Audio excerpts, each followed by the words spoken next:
Hello दोस्तों, ऋषि steno classes में आपका स्वागत है। अब जो मैटर दिया जा रहा है उसमें जो वर्ड आए हैं वो अधीनस्थ बोर्ड में जो स्किल हुआ है ठीक उसके ही जैसे वर्ड हैं। तो यह डिक्टेशन आप ज़रूर लिखें। डिक्टेशन स्टार्ट होगी 5 सेकंड बाद। स्वच्छता का लक्ष्य और स्वच्छ भारत का सपना तब तक पूरा नहीं हो सकता, जब तक प्लास्टिक का प्रयोग 100% बंद नहीं होता। हमारे देश में प्लास्टिक कचरा भी बढ़ता जा रहा है, कूड़े के ढेर में सबसे ज़्यादा पॉलीथीन बैग ही नज़र आते हैं। इस कचरे को जलाकर भी नष्ट नहीं किया जा सकता। इसे जलाने से जहरीली गैसें निकलती हैं। केंद्रीय प्रदूषण नियंत्रण बोर्ड के अनुसार देश में सबसे ज़्यादा प्लास्टिक कचरा बोतलों का होता है। देश के नागरिक और विदेशी लोग भी जब किसी कारण हमारे देश आते हैं तो ये सब पानी की प्लास्टिक की बोतलों को इधर उधर फेंक कर प्लास्टिक कचरे को बढ़ाते हैं। इस हकीकत के बावजूद प्लास्टिक का दिन प्रतिदिन बढ़ता प्रयोग लोगों की सेहत पर तो भारी पड़ ही रहा है, साथ ही प्रकृति को दूषित करने और भूमि की उत्पादन क्षमता को भी कम कर रहा है और इसके साथ पशुओं द्वारा इसको खाना इनकी जान पर भी भारी पड़ सकता है। यह एक तथ्य है कि पॉलीथीन के बैग बारिश के पानी को धरती में नीचे जाने से रोकता है, क्योंकि जब कूड़ा करकट के साथ ये धरती की सतह पर दब जाते हैं तो उससे पानी को ज़मीन के अंदर नहीं जाने का रास्ता मिलता। कुछ लोग प्लास्टिक को कूड़े करकट के साथ जलाते हैं, लेकिन शायद वे यह नहीं जानते कि इससे जो जहरीला धुआं निकलेगा, वह जानलेवा बीमारियों को भी जन्म देता है। अगर लोग फल सब्जियों के छिलकों या इनके अन्य अवशेषों और बचे शाकाहारी भोजन को गौशाला में, प्लास्टिक के कचरे, अखबारों या अन्य कागज की रद्दी को कबाड़ी को देना आरंभ कर दे तो यह प्रयास भी देश को कचरे की आज़ादी से दिलाने में मुख्य भूमिका निभा सकता है। उस दिन हमारे पड़ोसी इस बात से प्रसन्न थे कि उनका बेटा शिक्षित हो गया। बेटे के स्नातक हो जाने की खुशी उनके चेहरे पर टपक रही थी। यह अस्वाभाविक भी नहीं है। एक डिग्री हासिल करने के लिए कई किस्म के जतन करने पड़ते हैं। अपनी ज़रूरतों और खुशी को आले में रखकर बच्चों की शिक्षा पर खर्च किया जाता है। बच्चा जब सफलतापूर्वक डिग्री हासिल कर ले तो गर्व होता है। उनके जाने के बाद एक पुराना सवाल मेरे सामने आ खड़ा हुआ कि क्या डिग्री हासिल कर लेना ही शिक्षा है? क्या डिग्री के बूते एक ठीक ठाक नौकरी हासिल कर लेना ही शिक्षा है? मन के किसी कोने से आवाज़ आई कि यह हो सकता है, लेकिन यह पूरा नहीं है। फिर सोचने लगा कि बोलचाल में हम शिक्षा दीक्षा की बात करते हैं तो ये शिक्षा दीक्षा क्या है? शिक्षा के साथ दीक्षा शब्द महज औपचारिकता के लिए जुड़ा हुआ है या इसका कोई अर्थ और भी है?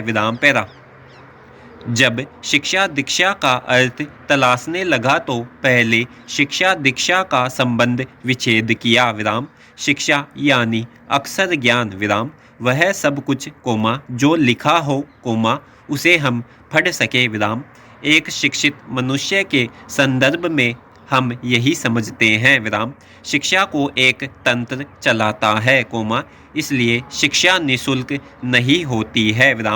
विद्यालय से लेकर विश्वविद्यालय तक की शिक्षा हासिल करने के लिए हमें उसका मूल्य चुकाना होता है विराम। इस मूल्य को तंत्र ने शब्द दिया शिक्षण शुल्क विराम। यानी आप शिक्षित हो रहे हैं कोमा, डिग्री हासिल कर रहे हैं और समाज में आपकी पहचान इस डिग्री के बाद अलहदा हो जाएगी विराम। आप डॉक्टर कोमा, इंजीनियर कोमा, पत्रकार और शिक्षा जैसे अनेक पदों से सुशोभित होते हैं विराम, क्योंकि आपकी शिक्षा मूल्य चुकाने के एवज में हुई है। तो आपकी प्राथमिकता भी होगी कि आप चुकाए गए मूल्य की वापसी। चाहे तो आप अपनी डिग्री के अनुरूप नौकरी की तलाश करेंगे विराम। एक अच्छी नौकरी की प्राप्ति आपकी डिग्री को न केवल सार्थक करेगी कोमा, बल्कि वह दूसरों को प्रेरणा देगी कि आप भी शिक्षित हों विराम। यहाँ एक बात मेरे समझ में यह आई कि शिक्षित होने का अर्थ रोजगार पाना मात्र है विराम पैरा। अब दूसरा शब्द दीक्षा है विराम। दीक्षा शब्द उस काल का स्मरण कराता है जब डिग्री का कोई चलन नहीं था विराम। शिक्षित होने की कोई शर्त या बाध्यता नहीं थी विराम। दीक्षा के उपरांत नौकरी की कोई शर्त नहीं थी विराम। दीक्षित करने वाले गुरु कहलाते थे विराम। दीक्षा भी निःशुल्क नहीं होती थी कोमा, लेकिन दीक्षा का कोई बंधा हुआ शुल्क नहीं था विराम। यह गुरु पर निर्भर करता था कि दीक्षित शिष्य से वह क्या मांगे या नहीं मांगे विराम। यह दीक्षा राशि से नहीं कोमा, भाव से बंधा हुआ था विराम। दीक्षा का अर्थ विद्यार्थी को जीवन की सीख देना था विराम। विद्यालय विश्वविद्यालय के स्थान पर गुरुकुल हुआ करते थे विराम। दीक्षा के बाद रोजगार तलाश करने के स्थान पर विद्यार्थियों को स्वरोजगार के प्रशिक्षण दिए जाते थे विराम। जंगल से लकड़ी काट कर लाना कोमा, भोजन खुद पकाना कोमा, स्वच्छता रखना और ऐसे अनेक कार्य करना होता था विराम। दीक्षा अवधि पूरी होने के बाद उनकी योग्यता के रूप में वे अपने पारंपरिक कार्य में कुशलतापूर्वक जुट जाते थे विराम। यानी दीक्षा का अर्थ विद्यार्थियों का मानस तैयार करना कोमा, उन्हें संवेदनशील और जागरूक बनाना कोमा, संवाद की कला सिखाना और अपने गुणों के साथ विनम्रता सिखाना था विराम पैरा। यह कहा जा सकता है कि हम नए जमाने में हैं और यहाँ शिक्षा का ही मूल्य है विराम। निश्चित रूप से यह सच हो सकता है कोमा, लेकिन एक सच यह है कि हम शिक्षित हो रहे हैं कोमा, डिग्रीधारी बन रहे हैं कोमा, लेकिन सोचने समझने का सलीका और संवेदनशीलता विलोपित हो रही है विराम। हम शिक्षित हैं कोमा, लेकिन जागरूक नहीं विराम। हम डॉक्टर हैं कोमा, इंजीनियर हैं कोमा, लेकिन समाज के प्रति जिम्मेदार नहीं विराम। शिक्षक हैं कोमा, लेकिन शिक्षा के प्रति हमारा अनुराग नहीं विराम। जिस भी कार्य का हम मूल्य चुकाएंगे कोमा, वह एक उत्पाद हो जाएगा विराम। शिक्षा आज एक उत्पाद है कोमा, जो दूसरे उत्पाद से हमें जोड़ता है कि हम नौकरी प्राप्त कर ले विराम। दीक्षा विलोपित हो चुकी है विराम। शिक्षा और दीक्षा का जो अंतर संबंध था कोमा, वह भी हाशिए पर है विराम। शायद यही कारण है कि समाज में नैतिक मूल्यों का ह्रास हो रहा है कोमा, क्योंकि हम सब एक उत्पाद बन गए हैं विराम पैरा। शिक्षा और दीक्षा के परस्पर संबंध के संदर्भ में यह बात भी हैरान करेगी कि राजनीति विज्ञान का विषय है कोमा, लेकिन वह भी शिक्षा का एक प्रकल्प है विराम। लेकिन राजनेता बनने के लिए शायद अब तक कोई स्कूल नहीं बन पाया है विराम।